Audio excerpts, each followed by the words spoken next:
le savez, depuis quelque temps, il y a eu beaucoup d'événements qui sont passés au club. La première chose, malheureusement, c'était notre descente en Pro B après 16 ans de Pro A. La deuxième chose, il y a eu le départ du coach. Et la troisième chose, c'était l'arrêt de la présidence de Thierry Picard suite à ses nouvelles fonctions professionnelles. Et il était obligé de partir. À ce sujet, je souhaite évidemment ici le remercier pour les années qu'il a passées à supporter et à diriger le club. Descendre en Pro B, vous le savez tous, il n'y a pas de problème, c'est... Et pour réagir, parce qu'il faut réagir toujours, il fallait premièrement redéfinir une politique suite à cette descente pour voir comment nous allions faire autour de deux axes qui étaient notre avenir chez les pros et le devenir du centre de formation. La réponse qui a été faite unanime, je voudrais quand même vous dire que nous nous sommes réunis en petit comité sous la houlette du pratiquement seul vétéran qui restait dans le directoire de Lucien. Bon, j'enlève vétéran. La réponse unanime a été de faire tout pour remonter le plus vite possible en Pro A. C'est notre but. On a 16 ans de Pro A, on descend, ça doit être un accident, c'est un accident. On va tout faire pour que cet accident disparaisse. Et si possible, évidemment, au cours de la prochaine saison. Ça, c'est la première chose. La deuxième chose, le centre de formation. Comme vous le savez, en Pro B, le centre de formation n'est pas obligatoire. Le fait qu'il ne soit pas obligatoire aurait pu nous dire, bon, on arrête le centre de formation et on fait notre petit chemin de Pro B, mais comme on veut remonter en Pro A, on veut se baser sur les jeunes et sur le centre de formation qui existe et faire tout pour les former et préparer l'avenir. À ce sujet, donc, un projet a donc été élaboré pour le club, je vous disais, en petit comité, qui a été proposé au conseil de surveillance et qui l'a adopté. Des précisions pourront vous être apportées après, il n'y a pas de problème, vous pourrez poser des questions. Mais ce projet, donc, s'organise autour justement de cette remontée en Pro A, du développement du club dans les quelques années qui suivront et de nos jeunes pour pouvoir que le club soit pérennisé. La deuxième chose, c'était le départ du coach. Alors, on vous le dit tout de suite, ça ne sera pas la peine de poser des questions. Le coach n'est pas encore choisi. Comme ça, vous le savez, on pourra peut-être, Jean-Marie, enfin tu verras ce que tu peux dire, mais alors c'est vrai qu'on a reçu plein de coachs. On a reçu des coachs. Jean-Marie en a eu aussi d'autres au téléphone. Et voilà, c'est comme ça. Pour l'instant, c'est pas choisi. Et on attendait surtout que le président aussi soit désigné pour que l'osmose se fasse et qu'il y ait un choix. Donc il vous sera donné, je ne sais pas, dans quelques jours, d'ici 3-4 jours, ou fin de la semaine maximum peut-être, je pense. David. Ah, pardon, vous ne savez pas encore que c'est lui le président. Voilà, donc on s'arrête, et surtout ce qui est important au niveau du coach, c'est qu'il faut qu'il y ait une osmose entre les pros, le centre de formation, pour que tout se passe bien. Troisièmement, le nouveau directoire, et vous êtes aussi là surtout pour ça. Donc, suite au départ programmé de Thierry, nous avons cherché à élire un directoire le plus compétent et en union la plus parfaite possible avec ce que le conseil de surveillance avait voté pour le projet du club. Mais pour se mettre plus rapidement, le directoire existait toujours, mais pour se mettre plus rapidement au travail, tous les membres du directoire actuel ont donc démissionné à effet du 31 mai 24h, c'est-à-dire ce soir. Et le conseil de surveillance réuni hier a donc réélu un nouveau directoire à effet du 1er juin à 0 heure. Donc les nouveaux membres du directoire, enfin, pour les anciens ça ne change rien, ils sont démissionnaires à minuit et les nouveaux, ils sont de nouveau directoire à 0 heure. Pour les nouveaux, donc c'est effectif à partir du 1er juin. Alors pour former ce nouveau directoire, on a d'abord défini le profil du futur président que nous souhaitons jeune, chef d'entreprise et un amour du basket.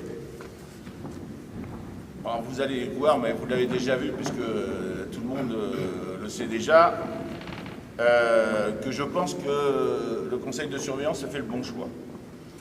Ensuite, il fallait étoffer ce directoire, car depuis un bon moment déjà, Lucien Divita passait beaucoup de jours et peut-être des nuits, j'en sais rien, à gérer le club avec peu de monde autour de lui.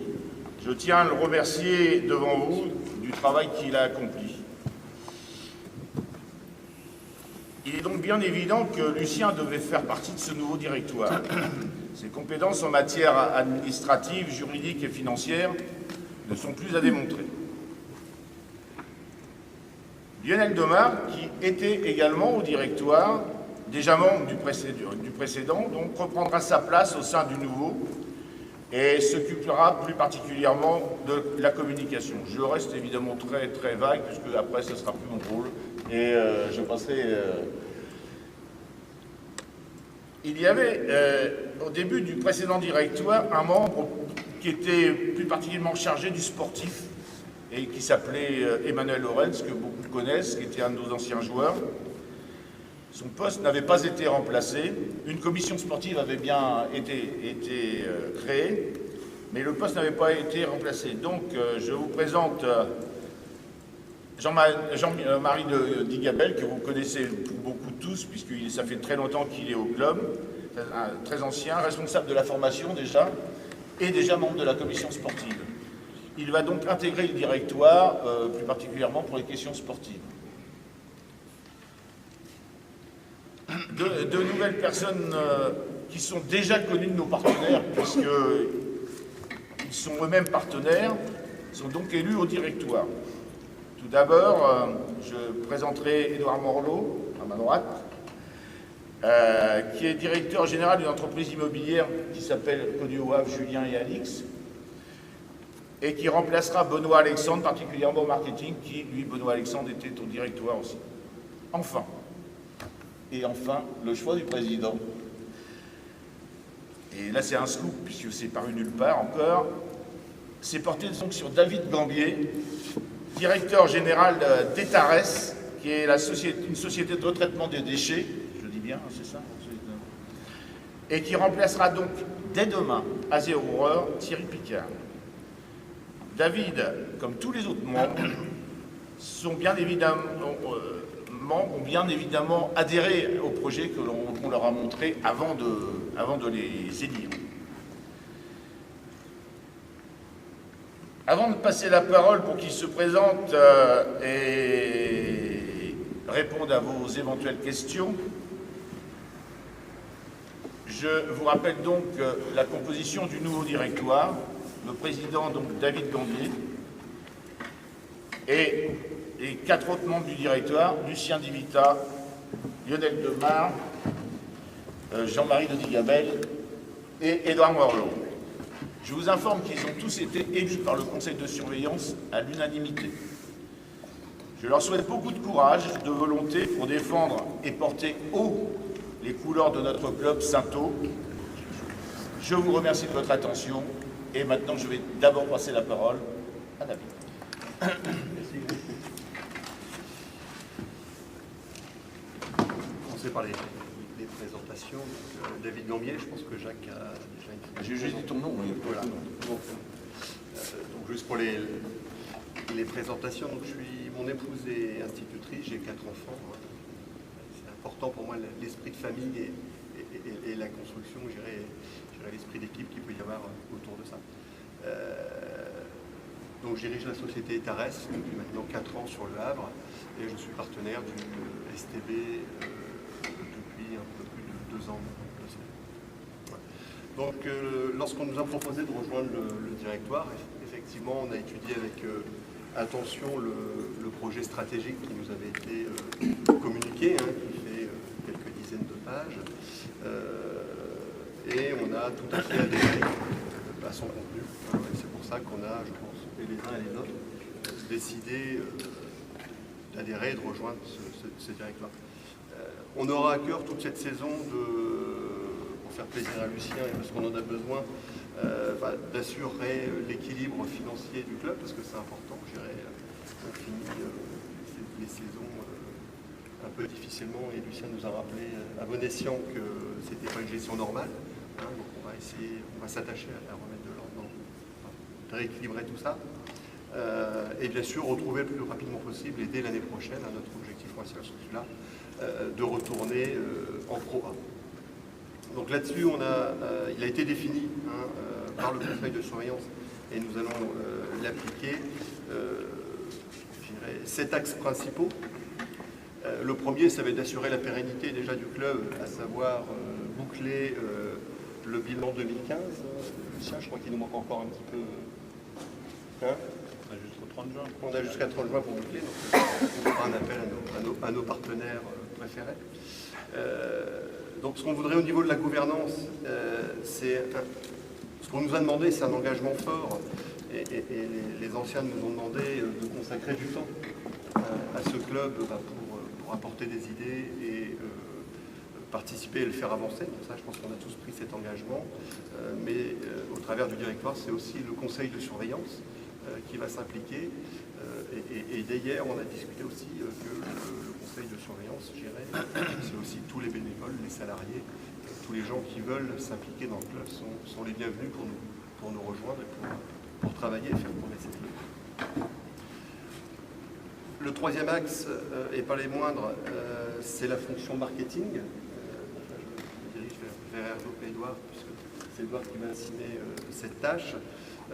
Donc depuis plusieurs années, il y a un gros travail local qui a été effectué, mais je dirais qu'il faut passer un petit peu une dimension supérieure en visant notamment des sponsors, pourquoi pas de type nationaux, hein, et il y a un contrat qui est à l'étude avec un apporteur.